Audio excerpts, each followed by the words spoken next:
ज्योतिरसिदेवो वत्सवितो पुनः त्वच्चित्रेण पवित्रेण वसो सूर्यस्य रश्मिभिः स्थापयामि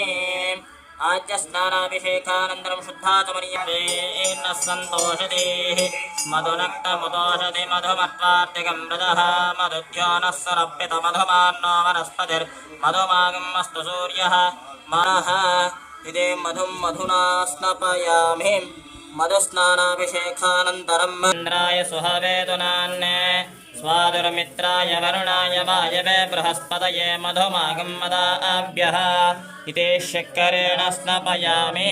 शक्करस्नानाभिषेकानन्तरम् ॐ याः फलनीर्या अपाला अपुष्पायाश्च पुष्पिणीः बृहस्पतिप्रसूतास्तानो